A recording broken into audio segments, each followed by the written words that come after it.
땅이 우리에게 지니는 의미는 셀 수 없이 많습니다. 땅은 우리에게 생존에 필요한 산물을 주고 삶의 터전을 제공하며 자연의 아름다움도 만끽하게 해주죠.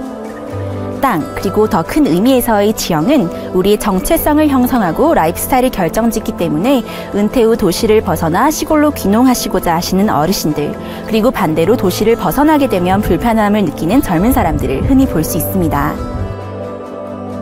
이번 화에서는 남서부 지역의 다양한 지형을 둘러보고 이 지역이 이 지역 사람들에게 어떤 의미를 지니는지를 함께 살펴볼 건데요. 텍사스 남부 코퍼스 크리스티 해안가, 멕시코 푸에블로 보존구역의 유적지, 애리조나 그랜드 캐년을 돌아보면서 이 땅의 의미와 그 아름다움을 함께 감상해 보도록 하겠습니다. 남서부 지역에 오신다면 눈에 절로 담기는 아름다운 풍경을 무시하기도 힘드실 거예요. 그만큼 예쁘고 경이롭습니다. 저는 지금 대한민국보다 7배나 큰 텍사스주의 남부 지역에 위치한 코퍼스 크리스티라는 도시에 와 있는데요. 멕시코만에 위치해 있는 도시인 만큼 해변, 서핑, 그리고 잘 보존된 야생 생태계를 찾아볼 수 있는 곳입니다.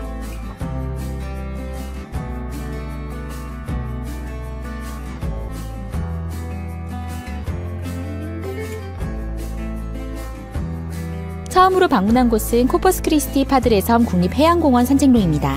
광활한 초원, 굽이진 모래 언덕, 그리고 몽환적인 산기슭까지 아직도 자연 그대로인 것들이 많아 보였어요. 로컬 분들이 여기선 야생토끼, 코요테, 380가지 종의 새를 찾아볼 수 있다 하시더라고요.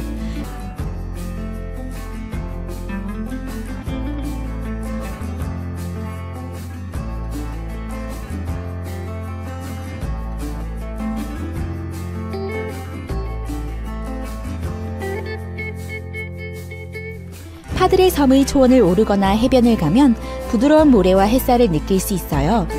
코퍼스 크리스티와 주변 섬들의 해안선 길이를 합치면 무려 300km가 넘는데요. 괜히 바다 옆 빛나는 도시라는 별명이 있는 게 아닌 것 같아요. 편히 쉬고 생각하고 서핑 스키를 뽐내는데 최적의 도시입니다. 또 미국에서 가장 바람이 센 해안 도시 중 하나이기에 패러세일링, 윈드서핑 또는 연날리기에 좋은 곳이기도 하죠. 새들이 바다로 뛰어들고 다시 날아오는 장면도 정말 일품입니다. 해변을 따라 몇 걸음만 거닐면 사람들의 웃음소리와 은은한 파도소리 등 많은 것을 느끼실 수 있어요.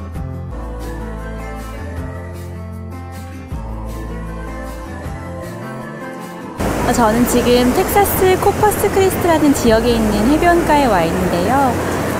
뭔가 여름이 아닌 봄 같기도 하고 가을 같기도 한 이 날씨에 바다를 오니까 또 입안에 매력이 있는 것 같아요. 진짜 가슴이 너무 뻥 뚫리는 것처럼 시원하고 여기서 하염없이 바다를 바라보면서 생각도 좀 정리하고 그럴 수 있을 것 같아요. 너무 좋습니다. 바다를 느껴본 후 이젠 바다 위로 걸어보기 위해 코퍼스 크리스티에서 가장 유명한 바폴 피어를 찾았습니다. 이 교각은 멕시코 만쪽으로 거의 400m 정도 뻗어 있는데요. 그곳에선 어떤 재미난 일들이 있는지 궁금했습니다. 함께 가보실까요?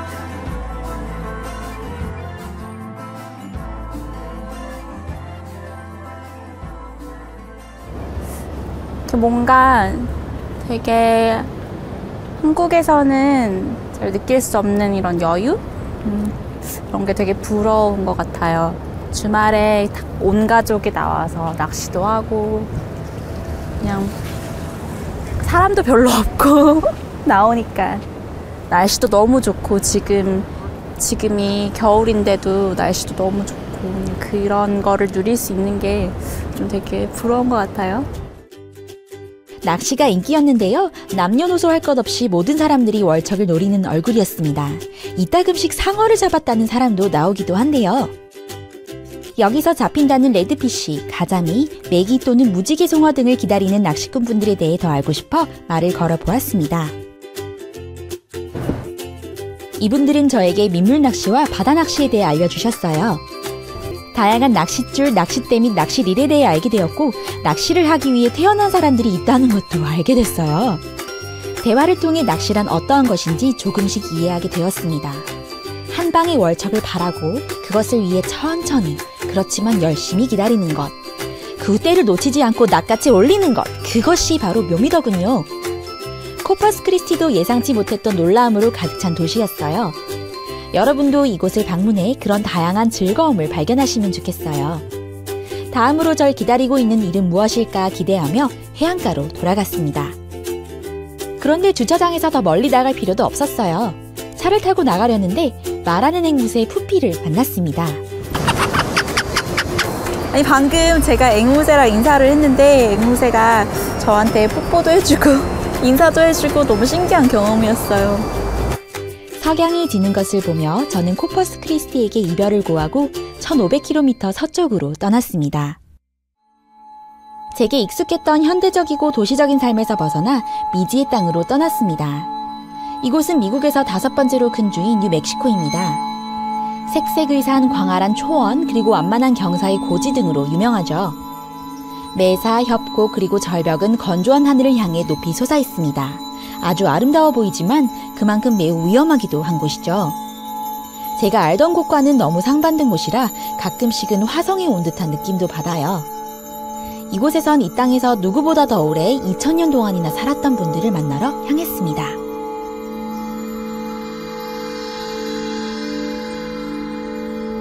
헤미스 역사 유적지를 찾아갔습니다. 이 친구는 줄리안인데요. 이 700년 이상 된 유적지를 지키는 관리원이죠. 투어 중 그는 본인이 속한 헤미스 부족의 이야기를 들려주었습니다. 유적지 안을 둘러보니 마치 성지를 걷는 것 같은 느낌을 받았어요. 헤미스 푸에블로족은 영혼을 중요시하는 사람들이었습니다. 그들이 가장 신성한 곳은 바로 땅속에 있는 키바라는 곳이었어요. 이곳에서 그들은 성찬을 하고 예배를 드리며 가장 중요한 행사들을 연다고 합니다. 헤미스 푸에블로족은 찰흙과 나무를 이용해 절벽 위에 집을 지었다 하는데요. 그들의 잊혀진 옛 도시를 보며 감탄사가 절로 나왔습니다. 이곳의 크기는 24,000제곱미터가 넘는다고 해요. 헤미스족이 직접 손으로 모든 집을 짓고 벽을 세우며 벽돌을 이었습니다. 그들이 떠난 이유, 그리고 이곳에선 무슨 일이 벌어졌던 것인지 문득 궁금해졌습니다. 줄리아는 스페인 사람들이 이곳에 왔을 때의 상황을 얘기해줬어요. 어떻게 산호세 성당이 지어졌는지를 포함해서요. 어떤 곳은 벽이 34m 길이에 2m 두께를 가지고 있었는데요. 저의 시선을 끈 다른 것은 성당의 아주 희귀한 팔각형 종이었습니다. 종에 가까이 다가가 보면서 이곳이 어떻게 지어졌는지를 들으니 절로 겸손해지더군요. 지금까지도 산호세는 가장 큰 17세기 성당을 보유하는 곳 중 하나로 알려져 있어요. 이곳에 있으면 제 자신이 엄청나게 작게 느껴진답니다.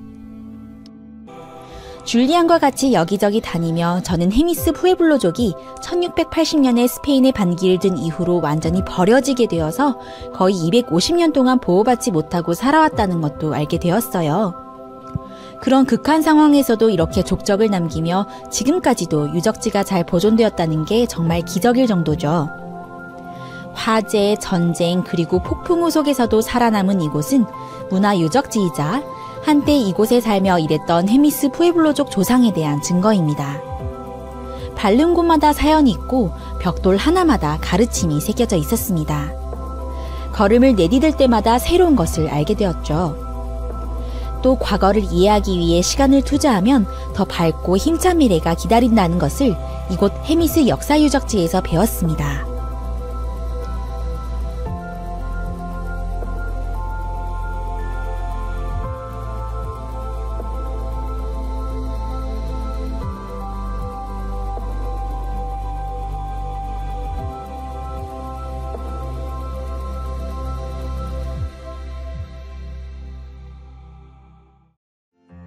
이후 계속해 헤미스 마을에서 700km 서쪽으로 이동했습니다.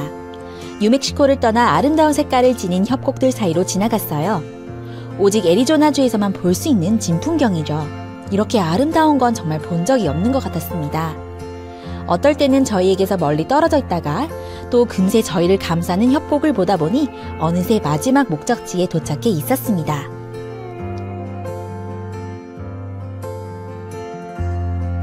여기서 가이드와 만나 출발할 준비를 마쳤습니다. 그랜드 캐년은 세계 7대 자연경관 중 하나예요. 길이는 446km, 넓이는 29km, 그리고 높이는 1800m가 넘는다고 해요.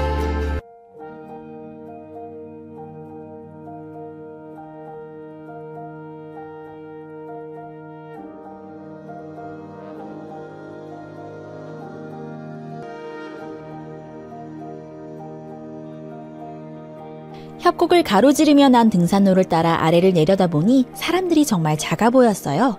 동시에 저도 살짝 긴장이 되었습니다. 한 발씩 내디딜 때마다 자신감도 함께 자라기 시작했어요. 눈앞에 펼쳐진 말문이 막히게 하는 경관에 제 두려움은 어느새 경이로움으로 바뀌어져 있었습니다.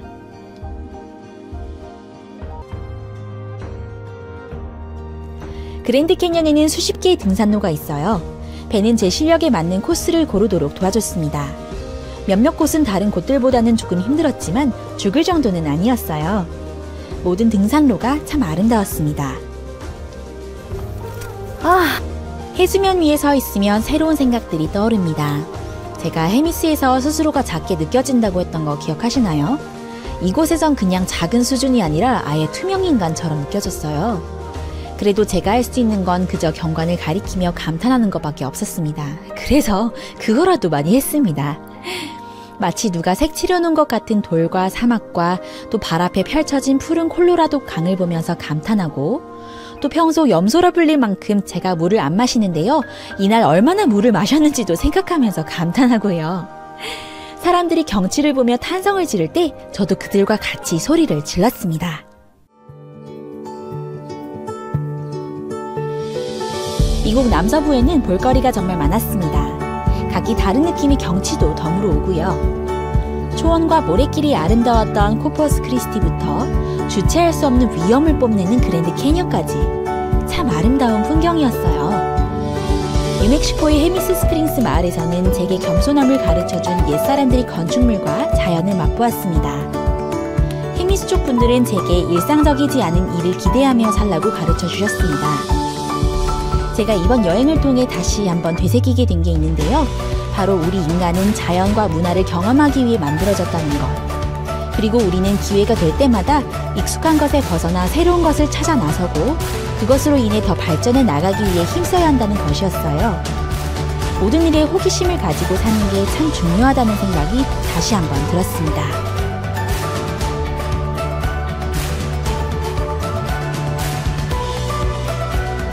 앞으로의 여행에서는 또 어떤 미국의 숨겨진 매력과 사람들의 이야기를 만나볼 수 있을까요? 궁금해지네요. 그럼 다음 여행을 떠나 더 알아볼까요? 함께 가시죠.